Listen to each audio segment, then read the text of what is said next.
amigos, te habla Samara. En este devocional de ¿Quién dijo miedo? Hablaremos de miedo consciente o inocente, dos tipos de miedo que desarrollamos según la conciencia. Génesis 3:9 narra la historia de Adán y su confrontamiento con Dios y dice de esta manera: entonces Dios llamó al hombre, ¿dónde estás? El hombre contestó, te oí caminando por el huerto, así que me escondí porque tuve miedo. Estaba desnudo. ¿Quién dijo que estabas desnudo?, le preguntó Dios. ¿Acaso has comido del fruto del árbol que te ordené que no comieras? En esta escena vemos la inquietud de Adán y la impresión que Dios tuvo de lo que estaba sucediendo. Hay dos tipos de miedos que trabajan con la conciencia del ser humano: el miedo consciente o el miedo inconsciente, al que le llamaremos hoy miedo inocente. Primero, hay que entender que el miedo es una de las emociones más básicas del ser humano. Todos sentimos miedo. Es una emoción que cumple un papel fundamental, el de la supervivencia. ¿Alguna vez te has preguntado qué pasaría si viviéramos sin miedo? Solo existe una posibilidad: moriríamos. Sin miedo, viviríamos de forma tan temeraria que pondríamos en peligro nuestra vida. Así es, y moriríamos a los pocos días de no tener miedo. Nuestro gran problema con el miedo es que convivimos con miedos disfuncionales y allí está la diferencia. Lamentablemente, hemos asociado eventos incómodos que hemos vivido con el dolor y eso es lo que nos lleva a vivir en desbalance. Si te hiciera una pregunta tan simple como: ¿cuándo aprendiste a caminar? Cuando tan solo eras un bebé, te caías, ¿cierto? Pero a pesar del miedo que sentías, te levantabas y lo volvías a intentar, hasta que dominaste el balance y lo lograste. Pero ¿sabes por qué lo lograste? Porque lo hiciste en un estado de inocencia. A esa edad no pudiste asociar ese miedo a caerte con otros eventos de dolor que habías pasado. La diferencia de lo que pasó en el huerto del Edén es que Adán tuvo miedo con conciencia. Él sabía que había desobedecido las instrucciones de Dios y es por eso que se atrevió a decirle a Dios cómo se sentía emocionalmente con miedo y cómo se veía descubierto ante su presencia. Por eso usó la palabra desnudo. En la vida utilizarás dos tipos de miedos para aceptar tu condición: el miedo inocente, que es el inconsciente, que es parte de tus emociones y es muy normal sentirlo cuando tienes que tomar alguna decisión importante, cuando comienzas nuevos proyectos o cuando te sientes desprotegido, porque es el sentimiento que despierta todos tus sentidos para ponerte alerta ante algún riesgo de peligro. Pero también experimentarás el miedo consciente, del cual tú sabes que has hecho mal, y este es el miedo que despierta tu conciencia para que recapacites y hagas lo correcto. No te preocupes, que nadie es perfecto. Algunas veces utilizamos miedos conscientes de que hemos fallado, pero ese es el miedo que nos hace reconocer nuestra vulnerabilidad y nos acerca a Dios. Recuerda que el miedo inocente es aquel que despertará tus sentidos para que tomes precauciones. No se trata de sentir miedo, se trata de ¿quién dijo miedo? Te invito a hacer esta oración conmigo. Padre Celestial, hoy reconozco que eres el creador de todo. Eres el que visita mi conciencia para despertarla y acercarla a ti. Hoy reconozco que soy frágil, vulnerable y que te necesito más que nunca. Perdona mis pecados, líbrame del mal y manténme alerta, porque contigo podré decir: ¿quién dijo miedo? Amén. Y en este devocional de ¿quién dijo miedo? Hablaremos del miedo al riesgo. Mateo 1:18 nos relata la historia del nacimiento de Jesús, el Mesías. Dice que María estaba comprometida para casarse con José, pero antes de que la boda se realizara, mientras todavía era virgen, quedó embarazada mediante el poder del Espíritu Santo. José, su prometido, era un hombre bueno y no quiso avergonzarla en público. Por lo tanto, decidió romper el compromiso en privado. Mientras consideraba esa posibilidad, un ángel del Señor se le apareció en un sueño y le dijo: José, no tengas miedo de recibir a María por esposa, porque el niño que ella lleva dentro fue concebido por el Espíritu Santo y tendrá un hijo y lo llamarás Jesús, porque él salvará a su pueblo de sus pecados. Me imagino que después de esta confrontación, José pudo haberse preguntado: ¿valdrá la pena el riesgo? Pues déjame decirte que toda visión requiere de un riesgo y todo riesgo produce miedo. Cuando Dios depositó la eternidad en el corazón del hombre, depositó una visión. Pero ¿sabes realmente qué es visión? Visión es la idea creativa de Dios revelada a la mente del ser humano para que éste la ejecute. Y fue exactamente lo que le pasó a José. Creo que todos hemos estado en ese tipo de situaciones donde queremos abandonar algo o alguien, asustados porque no entendemos lo que está pasando y más aún confundidos, preguntándonos si es de Dios o no. ¿Te ha pasado? En muchas ocasiones he sentido confusión, ansiedad y cantidades de pensamientos que cobran vida en mi cabeza y con voces fuertes que me han aturdido con preguntas como ¿y si no te va bien? ¿Y si pierdes? ¿Y si no te aceptan? Recuerdo cuando renuncié a mi carrera para trabajar tiempo completo para el ministerio. Sentía que renunciaba a mis sueños para trabajarle a la fe. Enseguida las voces de mi cabeza se levantaron diciéndome, la fe no tiene una buena nómina, nunca sabrás cuáles son sus números. La fe no revela todo y así muchísimas otras cosas. No puedo negarte que en ese momento me llené de miedo y de mucha confusión, hasta que entendí que sin fe nunca podría dar el gran salto de mi vida, que sin fe no me podría arriesgar y si no me arriesgaba, no ejecutaría la idea creativa de Dios que un día había depositado dentro de mí. Ahora que he vivido esto, comprendo lo que sentía José. Recuerda algo, para entender la visión de Dios tendrás que arriesgar mucho, pero ten por seguro que el que arriesga para Dios activa su fe y el que camina en fe agrada a Dios. Dios le prometió a José que el niño que vendría salvaría al mundo de sus pecados. Dios nunca te pedirá algo sin prometerte salvación, es decir, sin prometerte una salida. Sí, arriésgate, porque el que te está pidiendo riesgo también te está ofreciendo una gran salida. Y con fe podrás decir, ¿quién dijo miedo? Te invito a hacer esta oración junto conmigo. Padre Celestial, agradezco tus cuidados y amo tu presencia. Gracias por la visión que has puesto en mi corazón. A veces he sentido miedo de ejecutarla, pero si no me arriesgo, no seré capaz de activar mi fe. Dame descanso y ayúdame a entender que contigo todo lo puedo hacer. Y hoy me levanto para decir, ¿quién dijo miedo? Amén. En este devocional de ¿Quién dijo miedo? Hablaremos de salir de la caja. Sí, del miedo a sentirte descalificado. Y eso es lo que exactamente cuenta la historia del libro de Jueces, capítulo 6. Los hijos de Israel hicieron lo malo ante los ojos del Señor, y el Señor los entregó en manos de Madián por 7 años. Y el poder de Madián prevaleció sobre Israel. Los hijos de Israel se hicieron escondites en las montañas, en las cavernas y en los lugares fortificados. Porque sucedía que cuando los hijos de Israel sembraban, los madianitas venían con los amalecitas y subían contra ellos, acampaban frente a ellos y destruían el producto de la tierra hasta Gaza. Y no dejaban sustento alguno para Israel, ni oveja, ni buey, ni asno. Y vino el ángel del Señor y se sentó debajo de la encina que estaba en Ofra, la cual pertenecía a Joás, Abieseíta, y su hijo Gedeón estaba sacudiendo el trigo del lagar para esconderlo de los madianitas. Y el ángel del Señor se le apareció y le dijo, el Señor está contigo, valiente y guerrero. Entonces Gedeón le respondió, Señor mío, si el Señor está con nosotros, ¿por qué nos ha ocurrido todo esto? Y el Señor lo miró y dijo, ve con esta tu fuerza y libra a Israel de la mano de los madianitas. ¿No te he enviado yo? Y él respondió, Señor, ¿cómo libraré a Israel? He aquí que mi familia es la más pobre de Manasés y yo el menor de la casa de mi padre. Pero el Señor le dijo, ciertamente yo estaré contigo y derrotarás a Madián como a un solo hombre.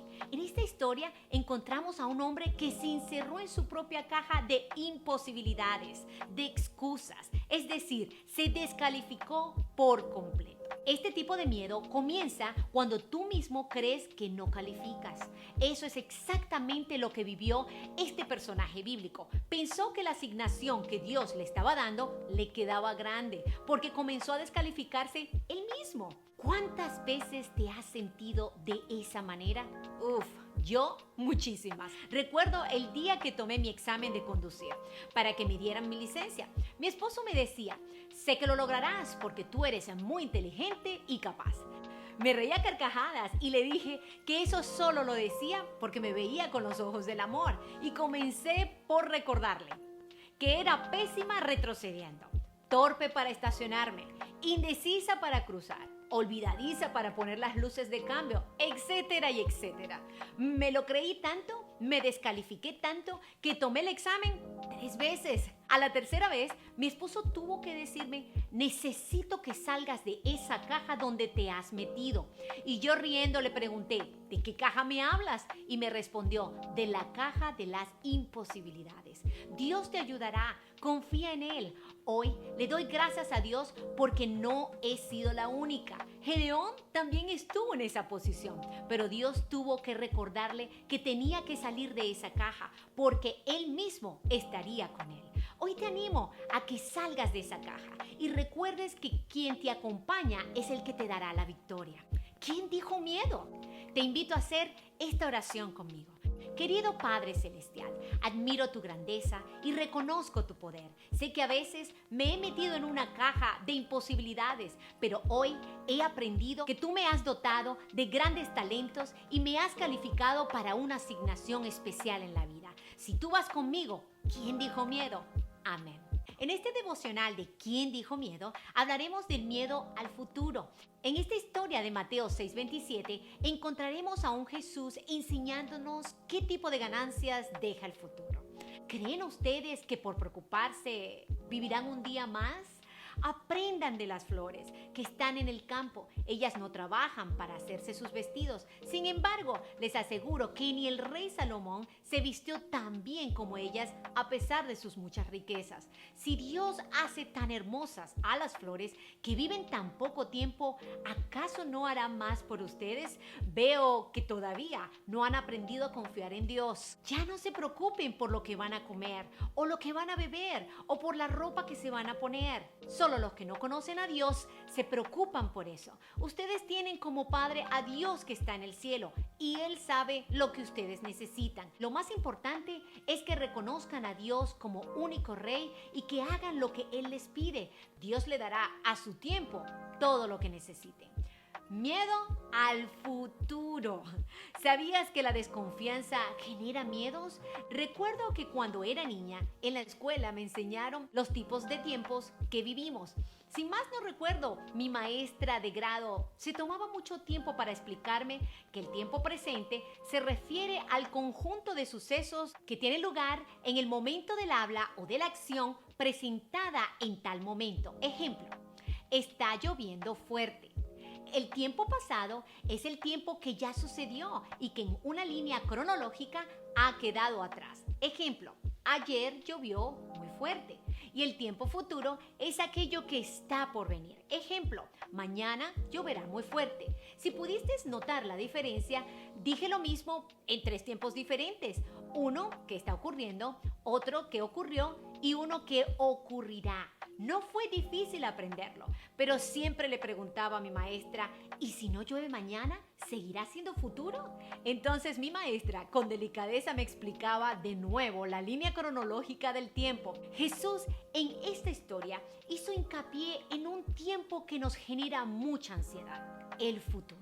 El hombre tiende a preocuparse mucho por lo que todavía no ha sucedido y eso nos llena de muchos miedos. La respuesta de Jesús fue muy precisa porque se enfocó en enseñar que el tiempo que usamos preocupándonos por lo que todavía no ha sucedido es un tiempo que nunca recuperaremos. Por lo tanto, ¿para qué desperdiciarlo cuando lo podemos emplear en algo que nos regale tranquilidad como confiar en Él?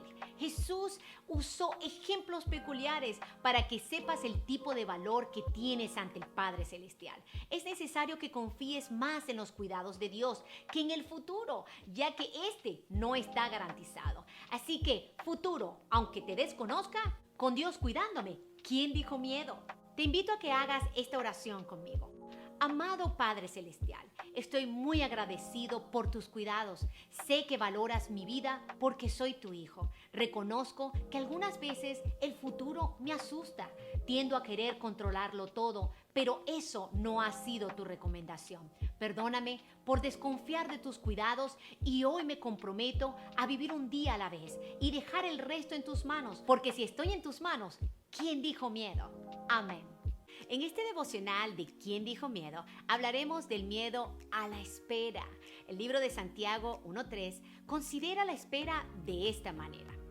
Porque ustedes saben que siempre que se pone a prueba la fe, la constancia tiene una oportunidad para desarrollarse. Así que dejen que crezca, pues una vez que su constancia se haya desarrollado plenamente, serán perfectos y completos y no les faltará nada.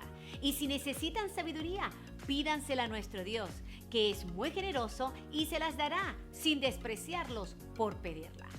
¿Sabías que esperar genera constancia? ¿Cuánto has esperado? ¿Horas? ¿Días? ¿Meses? ¿Años? ¿Toda una vida?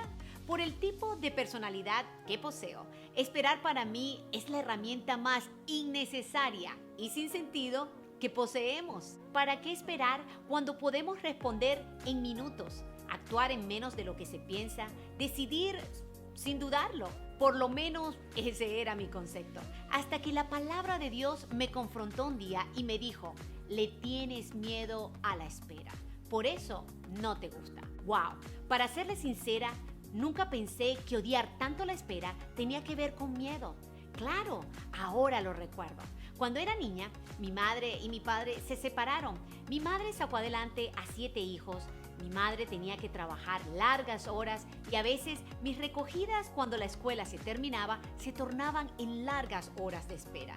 Hubieron días donde veía oscurecer el día y yo todavía esperando por alguien que me recogiera para llevarme de regreso a casa. Y esto generaba en mí, como una pequeña niña, muchísimo miedo. Pero ¿sabes qué creaba la espera en mí? Carácter. De allí aprendí a preguntar, a buscar soluciones, a ser extrovertida y a no ser codependiente de nadie. ¿Sabes por qué Dios aprueba la espera? Porque en la espera se desarrolla el compromiso. El compromiso te hace constante. La constancia te da perseverancia y el que persevera gana. Según mi experiencia, el miedo que generaba la espera en mí era porque lo había asociado con un evento del pasado que me generaba miedos. Puede que hoy la espera te genere miedos, pero quiero recordarte que Dios está desarrollando en ti carácter. La espera no es un castigo, sino un vehículo para crecer y desarrollarte, levantarte y reconectar tus fuerzas, y si es necesario esperar, hazlo, porque lo bueno de Dios toma tiempo. Te invito a que hagas esta oración conmigo. Querido Padre Celestial, hoy reconozco tu amor y tu poderío. Sé que todo lo que has comenzado en mí lo terminarás. Reconozco que a veces la espera ha creado en mí muchas dudas y tiendo a desalentarme. Gracias por cumplir lo que prometes, porque en esta jornada no se trata de tiempo, se trata de perseverar, porque el que persevera gana. Y si tú mismo me acompañas en esta espera, entonces podré decir, ¿quién dijo miedo? Amén. En este devocional de ¿Quién dijo miedo? Hablaremos del miedo a equivocarnos. Hay un bello proverbio que dice, los justos podrán tropezar 7 veces, pero volverán a levantarse. Equivocarse es de humano. ¿Sabías que equivocarse genera mucho miedo? ¿Te imaginas equivocarte el primer día de tu trabajo? ¿Casarte con la persona incorrecta? ¿Culpar a alguien de algo que no hizo? ¿Decidir alejarte por algo que no era verdad? Y la lista continúa. Todos tememos a equivocarnos. El problema es que todos nos equivocamos. Cuando era niña, yo le decía a mis amiguitas de la escuela bíblica que las únicas personas que no se equivocaban eran los personajes de la Biblia. Pero qué equivocada estaba. Cuando comencé a estudiar la palabra de Dios, me encontré que mis personajes favoritos también se equivocaron. El gran rey David se equivocó. El gran apóstol Pablo también se equivocó. El hombre al que le entregaron las llaves del reino de los cielos, Pedro, también se equivocó. Entonces, allí me di cuenta que todo ser terrenal tiende a equivocarse. Es por eso que Proverbios menciona que aún los justos pueden caerse múltiples veces, pero hay un gran detalle que no podemos pasar por desapercibido, y es que así como hay caídas, también hay levantadas. En la jornada de la vida encontraremos muchos tropiezos, pero tengo una noticia para ti. Si tus piernas fueron diseñadas para contraerse cuando te caes, también fueron diseñadas para extenderse cuando te levantas. Si te equivocas, simplemente ora con más intensidad, levántate con más fuerza, inténtalo otra vez, porque no es de cobardes caerse, es de cobardes no levantarse. Te invito a que hagas esta oración conmigo. Amado Padre de los cielos, hoy reconozco ante ti que como humana me he equivocado muchísimas veces, que he tenido múltiples caídas y solo con tu misericordia me he podido levantar. Perdóname porque he dejado de avanzar por temor a equivocarme. Te pido que dirijas mis pasos, que endereces mis caminos y me ayudes a entender que no hay culpa para el que se cae, sino amor y gracia para el que se levanta. Y si tú me levantas, podré seguir mi camino diciendo, ¿quién dijo miedo? Amén.